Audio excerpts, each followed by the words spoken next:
All right. So I know the bell hasn't rung yet, but we're busting at the seams with content, so I guess we'll just kind of get rolling. So we're going to talk about VR in Unity, obviously. And we are both developers from Oculus. My name is Dave Borel, and this is Volga Aksoy.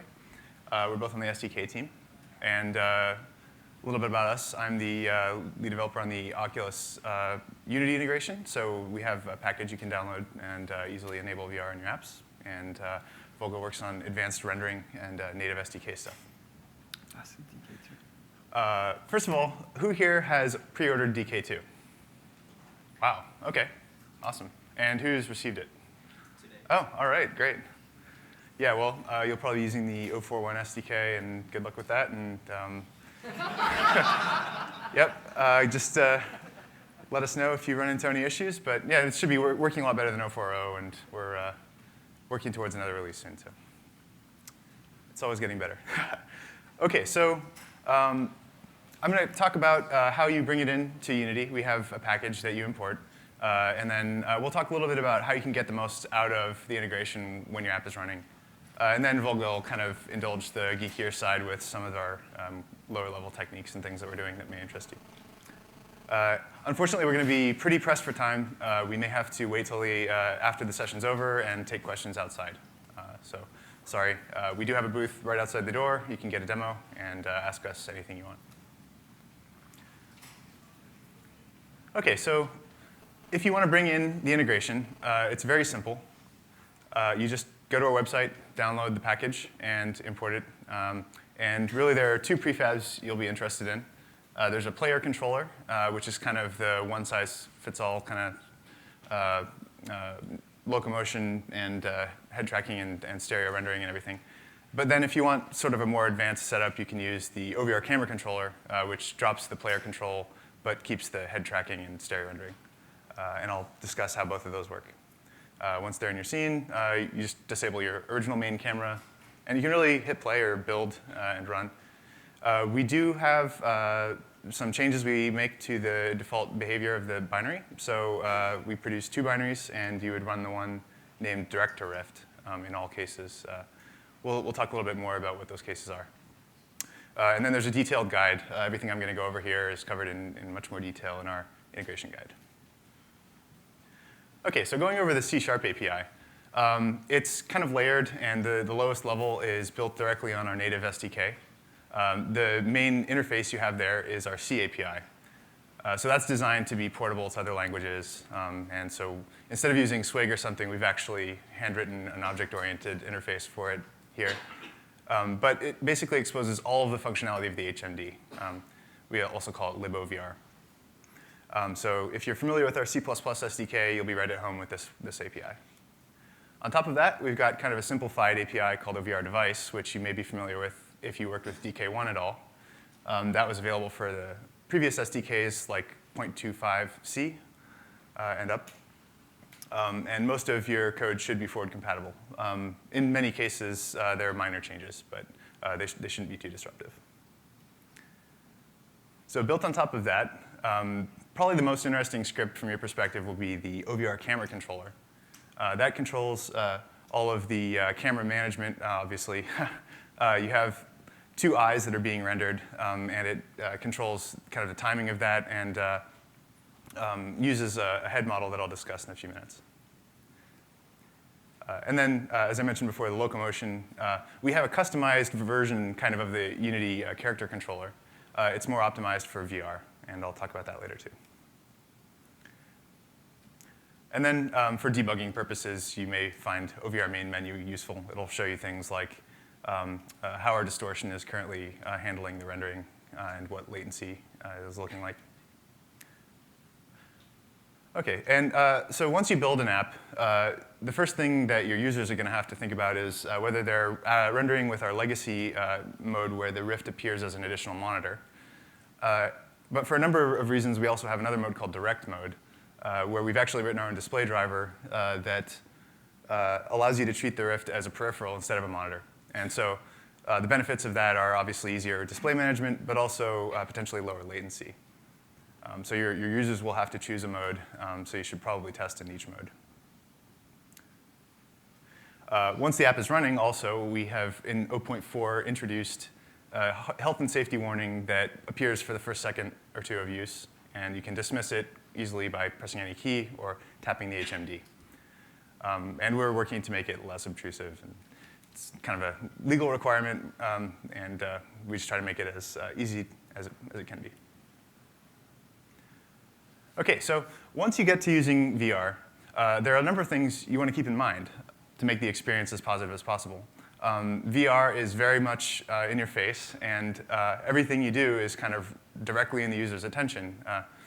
Well, at least if you mess up, it certainly will be. So there's a number of things to get right. First and foremost is probably the head model. The motion of the head and the separation of the eyes and the position of the eyes with respect to either the root bone of your body or the center of the head or whatever you're doing for your app is very important. The motion of your head can make you uncomfortable, even sick. So it's important to use the head model that is computed by OVR camera controller, and that's based on information the user has input in our configuration utility. So with DK1, that was all we had to drive the position of the cameras. But with DK2, we've added positional tracking. And in fact, if the positional camera can't see you, we revert back to the original model, where we inferred the position from the rotation based on anatomical statistics about neck length and eye relief and so forth.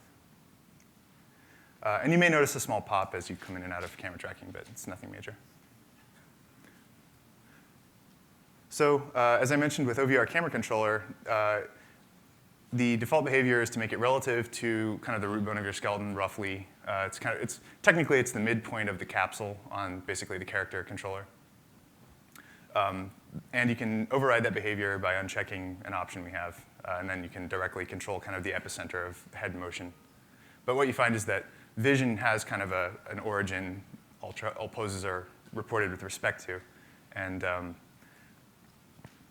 if you want to scale the rendering, the stereo separation, you should also scale the amount of that motion, because otherwise you get weird effects like feeling like a giraffe kind of swaying your head around. You get disproportional translation relative to the change in rotation, and that can be very uncomfortable. And it's this and many other issues that can not stand out immediately when you play the game, but build up over time to create discomfort. So that's why it's important to keep in mind.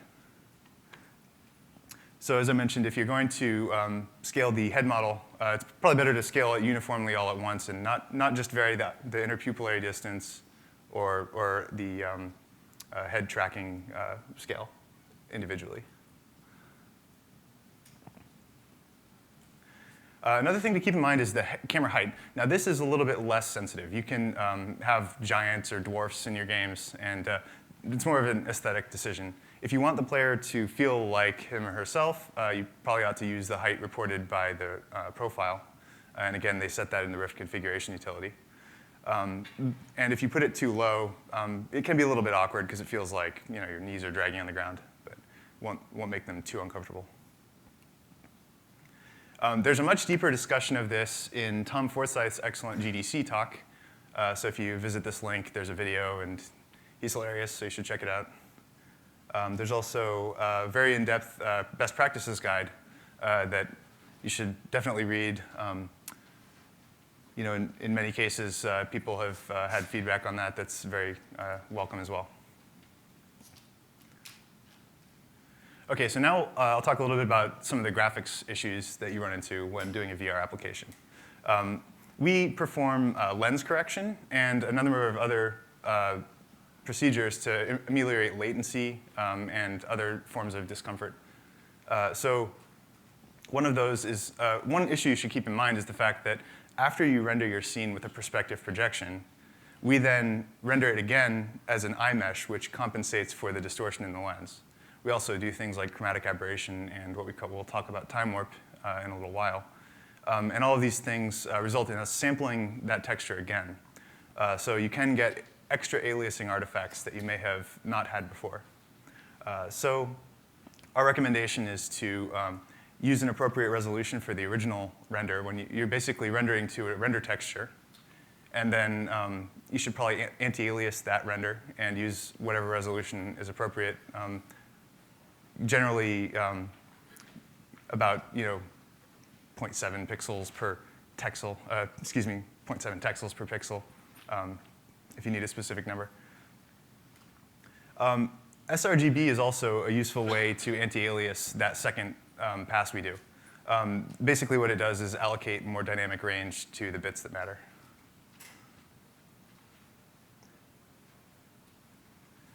Another issue with displays is that in many stereo setups, you have a single surface that your eyes are focusing on, and you have a different place where you're putting your content. And the whole effect of stereopsis is that you're making those two images different, which is affecting only the vergence. So as you can see here, the content is here, but the screen is all the way out here. And for our display, it doesn't really matter how far away you put content. That won't make anybody uncomfortable. But if you put it too close, especially if it's something they're supposed to fixate on and read, like text, like GUIs, it's advisable not to put that closer than a few centimeters. Otherwise, they'll complain that they can't focus on it.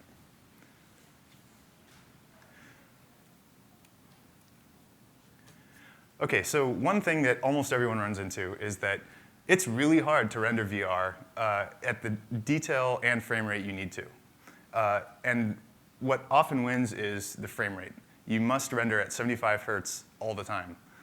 If you even drop one frame, your user will instantly notice. There will be hitching. And if you drop more than one frame, you have jitter in time, we call judder. And that can be extremely uncomfortable. It'll look like things are vibrating, or there are two copies of something strobing. It's really nasty. So for that reason, it's really important to cut back on graphics features and use whatever you can solidly establish 75 hertz with. If you're fill rate bound, we do have a handy dial in our OVR camera controller, and you can reduce the render target resolution dynamically. So that'll help in many cases. Off to Volga. Hey, everyone. So I'll briefly talk about some of the stuff that might not be too much of a surprise to people who've been working in graphics for a while.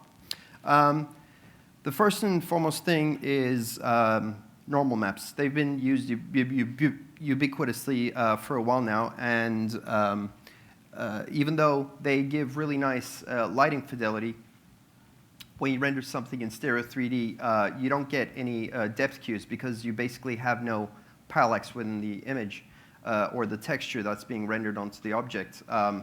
And one method to basically get around this is by using what's been known as parallax mapping.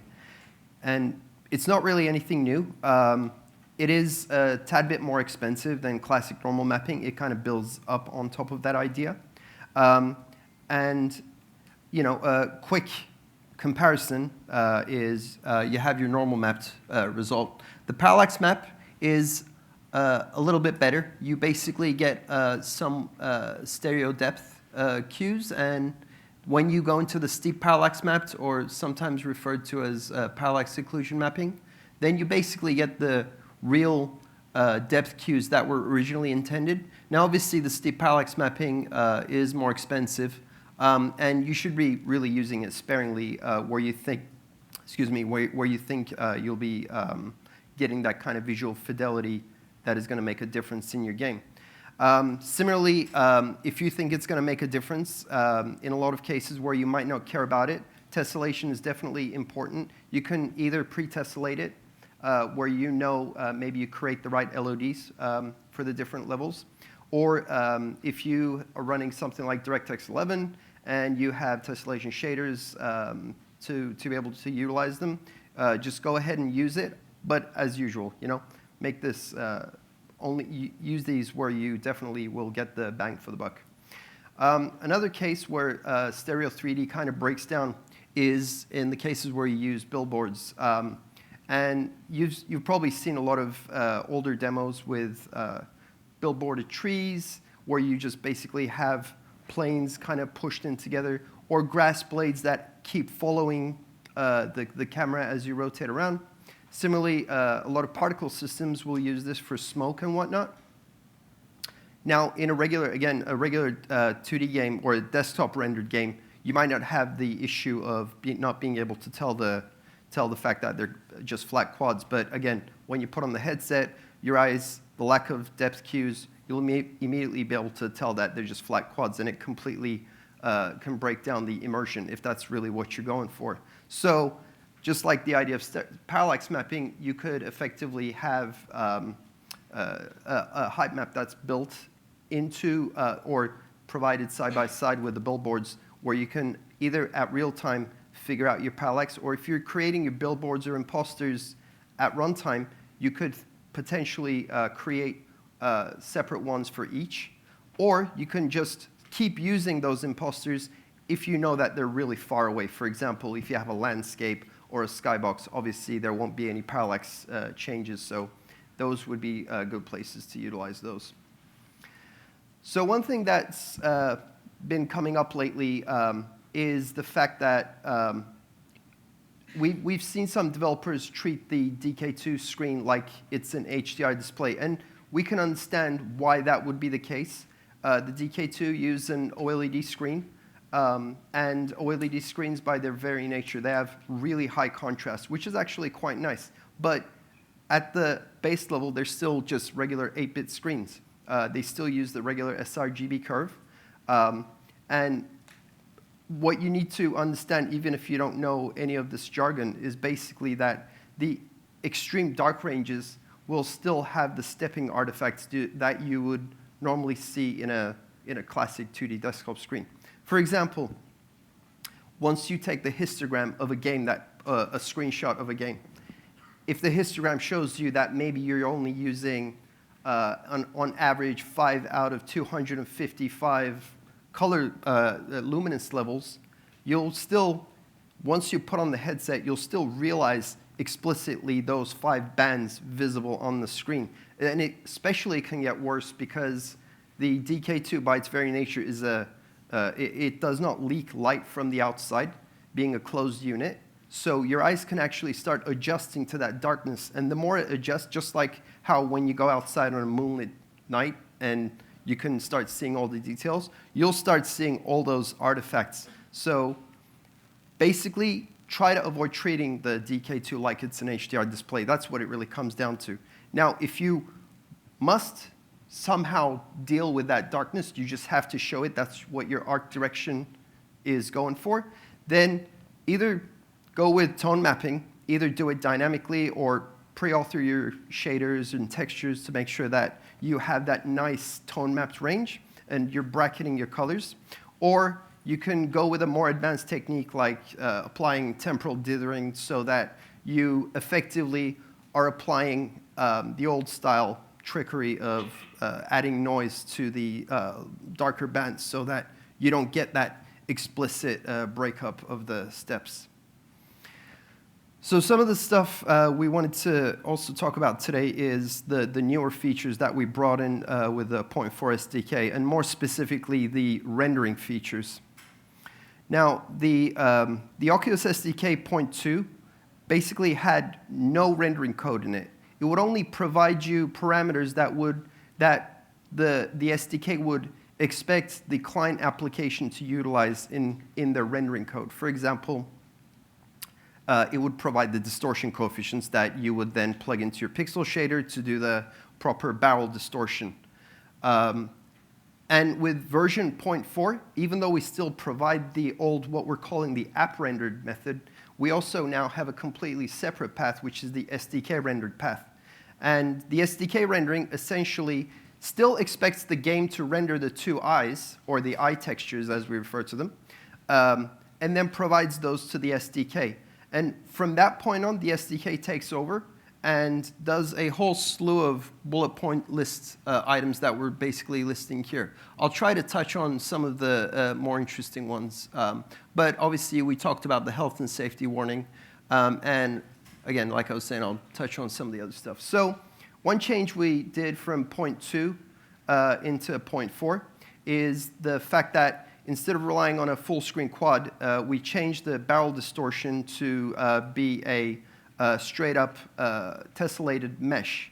Now, there's obvious upsides to this, and because the SDK internally handles the generation of this mesh, the client application doesn't need to know the distortion coefficients, the chromatic aberration coefficients, or anything like that.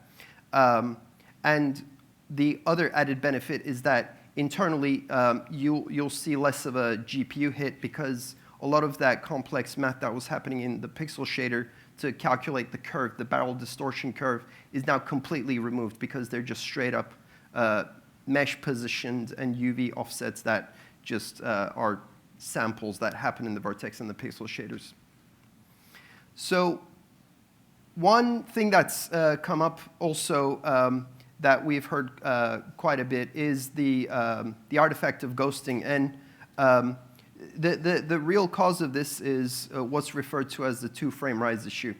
So if you look at the left side, that is the classic problem where the black jagged line is what you're expecting to get on your screen. Unfortunately, the screen will actually physically change the colors that go along the red curve. So if we were to expect that bottom line to go maybe, let's say, from 50 out of 255 luminance to 100 out of 255 luminance, maybe the screen on the very first frame actually ends up hitting 80 out of 255. So knowing that difference on the software side, we can apply an overdrive. So just like what you see on the right-hand side, we overdrive it, so we make sure that even though there is a delay in hitting that, by overdriving, we make sure it hits that color on the first frame instead of getting delayed into the second frame. This feature is it's already on the DX11 path rendering, and we'll be soon bringing it over into the other APIs as well. Now, this doesn't completely address all of the artifacts you see with ghosting. Some have referred to the remaining artifacts as what they call black smear. And in reality, what's going on there is that the green channel on these screens at extreme dark levels still have, actually, they start diverging off of the classic scale that we're applying. So we're not compensating completely for that extreme dark green channel levels, which is why you end up seeing that purple fringe in that level. Fixing this is really just a matter of better tuning and also changing our lookup from standard value to being a more proper lookup table. And we'll be addressing that with our future SDK releases. So I'm going to also briefly talk about some latency related things. So when we look at the way the rendering happens for a classic game, the host PC is going to render the scene and tell the GPU to swap the buffer. And what's going to happen behind the scenes is some number of milliseconds later, the DK2 is going to actually show that image on the screen. Now, when we're sampling the head-mounted display pose, we almost always want to predict into the future so that by the time that image shows up on the screen, we've properly predicted into the future so you don't get awkward lags that you would normally see if you weren't doing any prediction. And previously in the DK1, we basically expected people to plug in a constant prediction time. This could have been, a frame, 2 frames, maybe 5 frames. It really was a bit of a variable that was really dependent on a bunch of different variables like the OS, the drivers, the CPU, GPU being utilized, etc.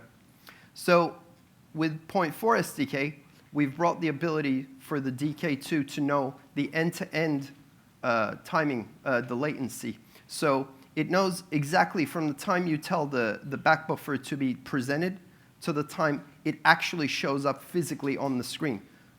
And that's usually, given that we're rendering at 75 hertz, that's usually a multiple of 13.3 milliseconds. Though, that said, this feature definitely relies on the fact that you're running with vsync, and vsync has always been something we've been telling developers to make sure that they always run with vsync because there's a whole slew of benefits and very little downsides to doing it. So eventually what happens is that prediction value will feed back into the SDK, and it will allow the SDK to know how much to predict into the future. And when you enable time warp in Unity, you'll basically get that benefit. Now, another interesting topic that we had been shipping for a while, actually, is the idea of time warp. Now, the term itself might sound weird. Some might know this as temporal reprojection. In our case, it's actually just a panoramic shift that we apply as late as possible. Basically, the goal is to stabilize the rendering as much as possible so that you get very low latency from the head-mounted display movements. A traditional head-mounted display game will basically sample the HMD pose. It will simulate and render the two eyes, and then just using those two images, just apply a barrel distortion and render the eye buffers, and then it'll just present that to the user. Now, if you look at the differences, basically, now, when you start doing a time-warped method, we inject some extra steps. Once you render the scene, optionally, you can wait to get towards the vsync point as close as possible, and then you resample the head-mounted display pose. And after you do that, using that difference in the poses from the point you had rendered to the latest sample you got, you apply another panoramic shift to correct for that very late reading of the pose. So depending on the way the game is architected and various other things, this can actually save you a frame and, in some cases, multiple frames of latency. So it's definitely a huge win. And the good part with the 0.4 SDK is that all of the timing details, the math, everything is actually internally handled in the SDK. So you don't need to worry about, all the intricacies of how the poses are matched up and panoramic projection is done. Now, obviously, this isn't truly perfect because, especially with the DK2, now that we also allow the user to move their head side to side, ideally, you would expect to do some positional correction as well. We have those prototypes working internally. If anybody's interested, I'd be more than glad to give it a crack. We have some demos that I can show, obviously afterwards. But leading from that point on, this starts going into even more interesting cases. So the method of time warp that I've just explained is what we're currently referring to as synchronous time warp. The idea is basically every time you render the eye buffers, you do your distortion eventually with the correct time warp. And this is almost always better than not doing time warp. The problem here is that, as David also alluded to, maintaining 75 frames per second is tough. And also, in the event that PCs can be sometimes a bit of a black box beast with all your threading and thrashing going on. So sometimes you can have maybe a massive explosion in the game, and the frame rate just takes a dip for a split second and then comes back up. And you don't want the user to feel like they just got hit in the head because the tracking wasn't working for that split second. So we want to find ways to give some wiggle room in terms of frame rate. Now, obviously, these things are still in the works, but I'll briefly talk about some ways that we can take care of this. So instead of rendering the scene every frame and then doing distortion and time warp immediately after that, what if we have this utopic situation where you can do multi-threaded rendering, where this 3D scene is always rendering on a separate thread, and each time vsync is about to come up, you just use the latest available two eye buffers. Now, obviously, this starts getting a little advanced, and it sometimes requires that you understand the intricacies between how the CPU and the GPU data interact together, making sure that your CPU can sometimes stall on the GPU and vice versa. But the idea here is that you can actually potentially run at lower frame rates while making your head tracking still react really smoothly. And on that note, I'll just say that there is more to come about this. We'll be disclosing more information as later down the line, but definitely stay tuned. So on that note, questions? Are your slides going to be available somewhere? Yes, I believe so. Where? I believe Unity is actually collecting all the slides, and if they don't ever post them, we'll definitely make sure we post them ourselves. On our website, you'll be able to make sure. In fact, if you want, follow my Twitter. You'll be able to find it directly off of my name. So, yep. And there's a whole lot more content we wanted to discuss and didn't have time for. That's also in the deck, so you can check all of that out asynchronously. Yeah, one thing we'll quickly bring up is we have Lucky's Tale running, which is full-on Unity. And it actually uses some of the cool new features like time warp, etc. So definitely make sure you give that a shot if you haven't already seen it. Yeah. What's the right way to do hit testing to different cameras? Hit testing, it depends on the mechanic itself, right? If you're doing it with a gun, for example, you would actually not just go off of straight up the camera. You would actually try to project it from the gun's nozzle. That's an excellent question. Actually, in a lot of cases, it's more appropriate to use gaze tracking than the hand-driven mouse.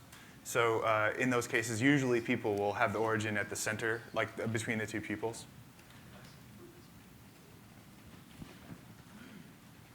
Anyone else? All right. Well, thank you, guys.